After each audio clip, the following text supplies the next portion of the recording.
हरे कृष्णा, जय श्री हरि।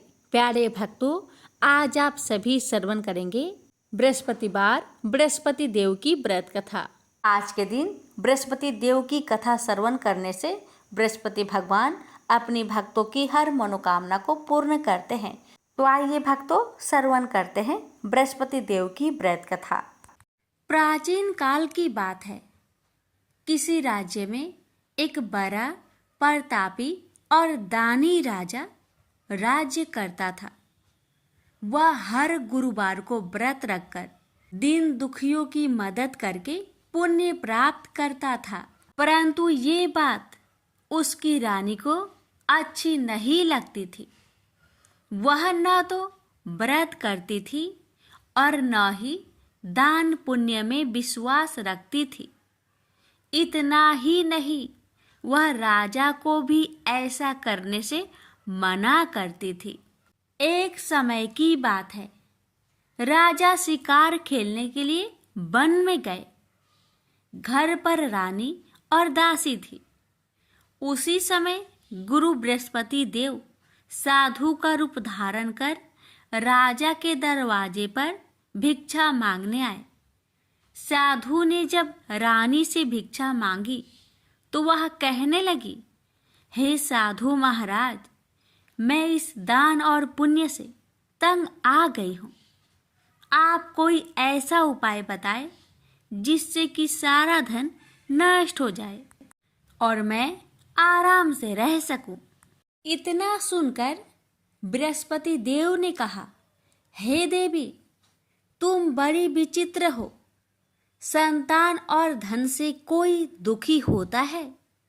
अगर अधिक धन है तो उसे शुभ कार्यों में लगाओ, कुंवारी कन्याओं का विवाह कराओ, विद्यालय और बाग बगीचे का निर्माण कराओ, जिससे तुम्हारे दोनों लोग सुधरे। परंतु साधु की इन बातों से रानी को खुशी नहीं हुई। उसने कहा कि मुझे ऐसे धन की आवश्यकता नहीं है जिसे मैं दान दूं और जिसे संभालने में मेरा सारा समय नष्ट हो जाए। तब साधु ने कहा, अगर तुम्हारी ऐसी इच्छा है तो मैं जैसा तुम्हें बताता हूँ तुम वैसा ही करना।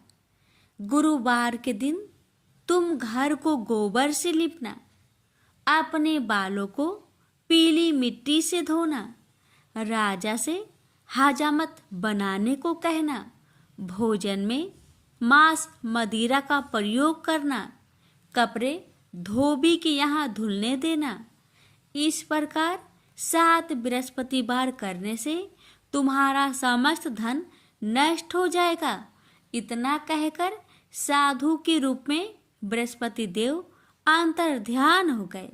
साधु के अनुसार कई बातों को पूरा करते हुए रानी को केवल 3 बृहस्पतिवार ही बीते थे कि उसकी समस्त धन संपत्ति नष्ट हो गई। भोजन के लिए राजा का परिवार तरसने लगा। तब एक दिन राजा ने रानी से बोला कि हे रानी, तुम यहीं रहो, मैं दूसरे देश को जाता हूँ, क्योंकि यहाँ पर सभी लोग मुझे जानते हैं, इसलिए मैं कोई छोटा कार्य नहीं कर सकता। ऐसा कहकर राजा दूसरे देश चला गया।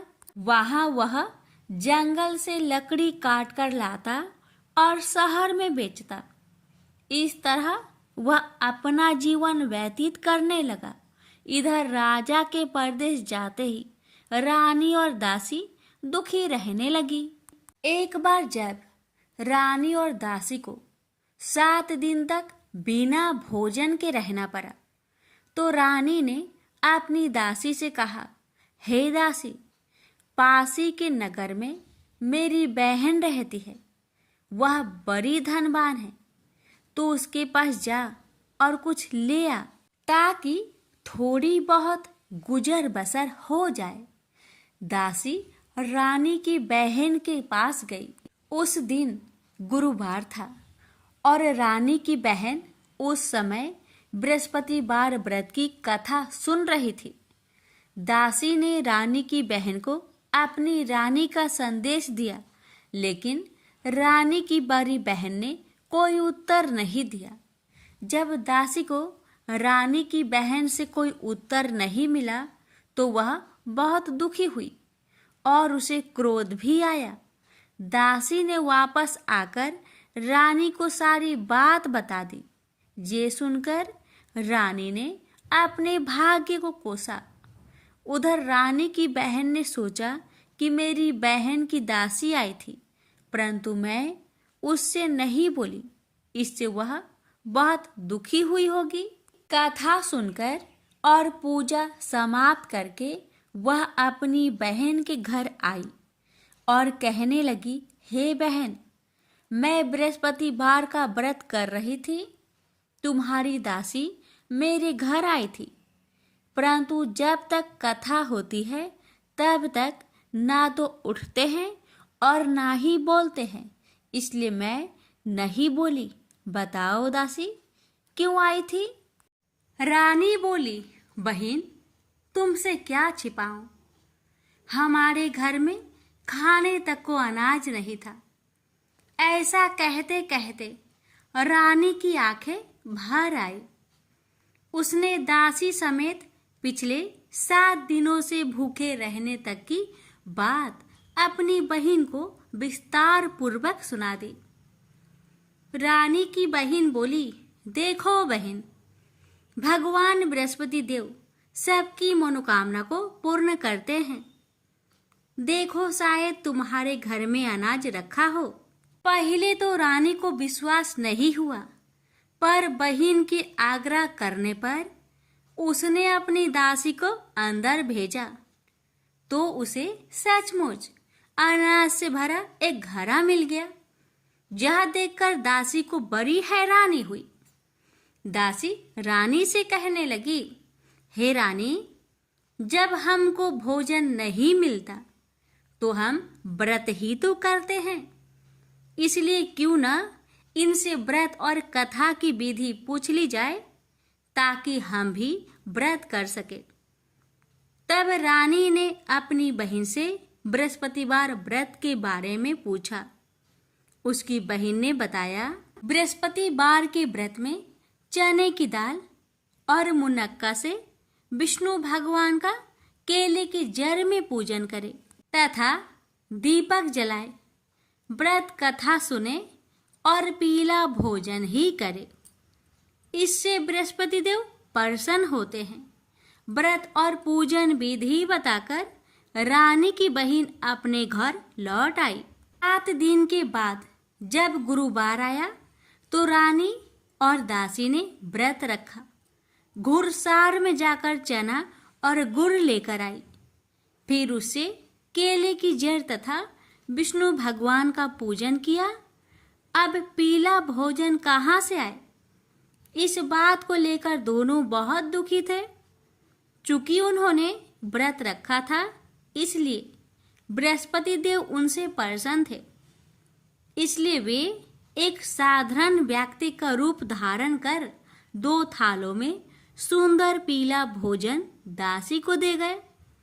भोजन पाकर दासी प्रसन्न हुई और फिर रानी के साथ मिलकर भोजन ग्रहण किया। उसके बाद वे सभी गुरुवार को व्रत और पूजन करने लगी।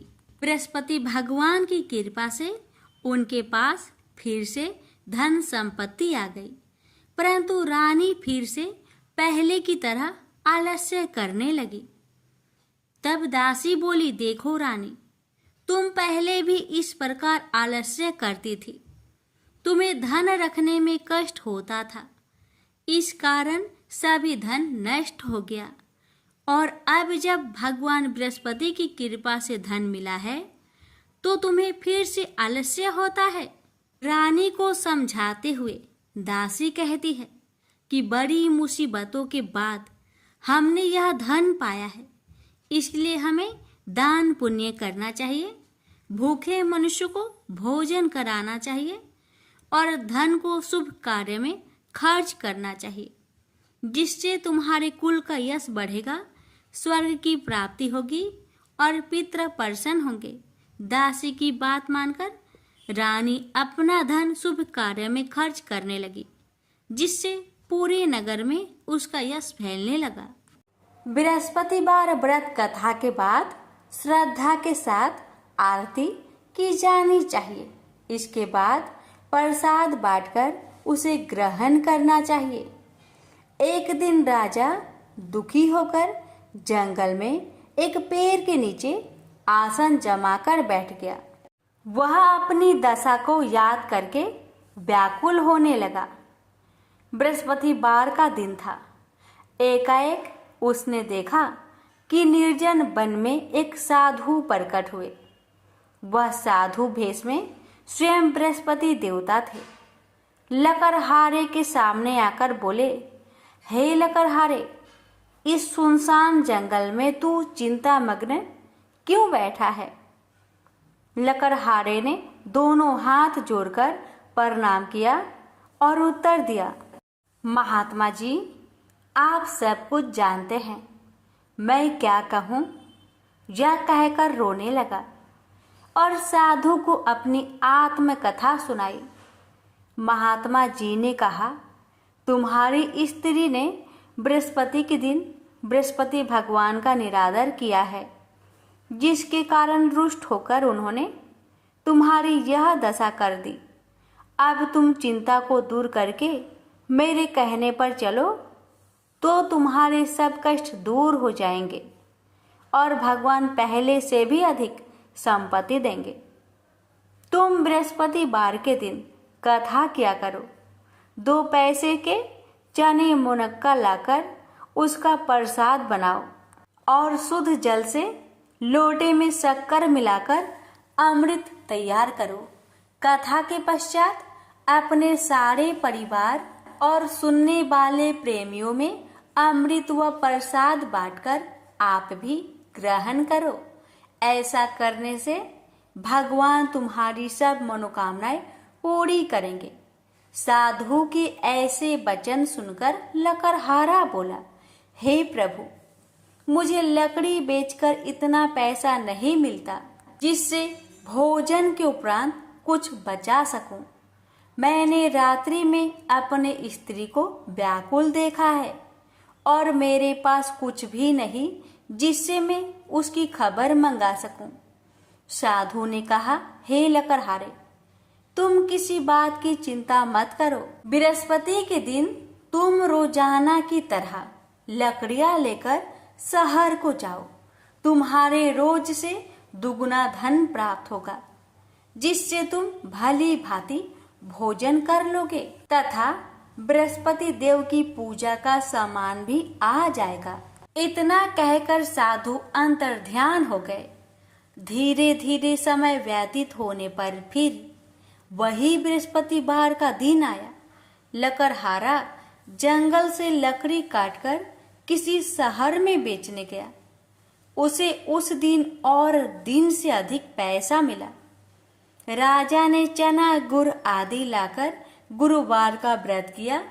उस दिन से उसके सभी कलेश दूर हुए। परंतु जब दोबारा गुरुवार का दिन आया तो बृहस्पतिवार का व्रत करना भूल गया। इस कारण बृहस्पति भगवान नाराज हो गए। उस दिन उस नगर के राजा ने विशाल यज्ञ का आयोजन किया तथा शहर में यह घोषणा करा दी कि कोई भी मनुष्य अपने घर में भोजन न बनावे, न आग जलावे। समस्त जनता मेरे यहाँ भोजन करने आवे। इस आज्ञा को जो न मानेगा उसे फांसी की सजा दी जाएगी। इस तरह की घोषणा संपूर्ण नगर में करवा दी गई। राजा की आज्ञा अनुसार शहर के सभी लोग भोजन करने गए, लेकिन लकड़हारा कुछ देर से पहुंचा, इसलिए राजा उसको अपने साथ घर लिवा ले गए और ले जाकर भोजन करा रहे थे तो रानी की दृष्टि उस खूंटी पर पड़ी जिस पर उसका हार लटका हुआ था। वह वहां पर दिखाई नहीं दिया। रानी ने निश्चय किया कि मेरा हार इस मनुष्य ने चुरा लिया है। उसी समय सिपाहियों को बुलवाकर उसको कारागार में डलवा दिया। जब लकड़हारा कारागार में पड़ गया और बहुत दुखी होकर विचार करने लगा कि ना जाने कौन से पूर्व जन्म के कर्म से मुझे यह दुख प्राप्त हुआ है, और उसी साधु को याद करने लगा जो कि जंगल में मिला था। उसी समय तत्काल बृहस्पति देव साधु के रूप में प्रकट हुए और उसकी दशा को देखकर कहने लगे, अरे मूर्ख, तूने बृहस्पति देव की कथा नहीं करी, इस कारण तुझे दुख प्राप्त हुआ है। अब चिंता मत कर, बृहस्पतिवार के दिन कारागार के दरवाजे पर 4 पैसे पड़े मिलेंगे, उनसे तू बृहस्पति देव की पूजा करना, तेरे सभी कष्ट दूर हो जाएंगे। बृहस्पति के दिन उसे 4 पैसे मिले। लकड़हारे ने कथा कही। उसे रात्रि को बृहस्पति देव ने उस नगर के राजा को सपने में कहा, हे राजा, तुमने जिस आदमी को कारागार में बंद किया है वह निर्दोष है, वह राजा है, उसे छोड़ देना। रानी का हार उसी खूंटी पर लटका है, अगर तू ऐसा नहीं करेगा तो मैं तेरे राज्य को नष्ट कर दूंगा। इस तरह रात्रि के सपनों को देखकर राजा प्रातः काल उठा और खूंटी पर हार देखकर लकड़हारे को बुलाकर क्षमा मांगी तथा लकड़हारे को योग सुंदर वस्त्र आभूषण देकर विदा कर दिया। बृहस्पति देव की आज्ञा अनुसार लकड़हारा अपने नगर को चल दिया। राजा जब अपने नगर के निकट पहुंचा तो उसे बड़ा आश्चर्य हुआ। नगर में पहले से अधिक बाग, तालाब, कुएं तथा बहुत सी धर्मशाला, मंदिर आदि बन गई है। राजा ने पूछा, यह किसका बाग और धर्मशाला है? तब नगर के सब लोग कहने लगे, यह सब रानी और बांदी की है। तो राजा को आश्चर्य हुआ और गुस्सा भी आया। जब रानी ने यह खबर सुनी कि राजा आ रहे हैं तो उन्होंने बांदी से कहा कि हे दासी, देख, राजा हमको कितनी बुरी हालत में छोड़ गए थे। हमारी ऐसी हालत देखकर वह लौट न जाए, इसलिए तू दरवाजे पर खड़ी हो जा। आज्ञा अनुसार दासी दरवाजे पर खड़ी हो गई। राजा आए तो उन्हें अपने साथ लिवा लाई। तब राजा ने क्रोध करके अपनी रानी से पूछा कि यह धन तुम्हें कैसे प्राप्त हुआ? तब उन्होंने कहा, हमें यह सब धन बृहस्पति देव के इस व्रत के प्रभाव से प्राप्त हुआ है। राजा ने निश्चय किया कि 7 रोज बाद तो सभी बृहस्पति देव का पूजन करते हैं, परंतु मैं प्रतिदिन दिन में 3 बार कहानी तथा रोज व्रत किया करूंगा। अब हर समय राजा ने दुपट्टे में चने की दाल बांधी रहती तथा दिन में 3 बार कहानी कहता। एक रोज राजा ने विचार किया कि चलो अपनी बहन के यहाँ हो आवे। इस तरह निश्चय कर राजा घोड़े पर सवार हो अपनी बहन के यहाँ को चलने लगा। मार्ग में उसने देखा कि कुछ आदमी एक मुर्दे को लिए जा रहे हैं। उन्हें रोककर राजा कहने लगा, अरे भाइयों, मेरी बृहस्पति देव की कथा सुन लो। वे बोले, लो, हमारा तो आदमी मर गया है, इसको अपनी कथा की परी है।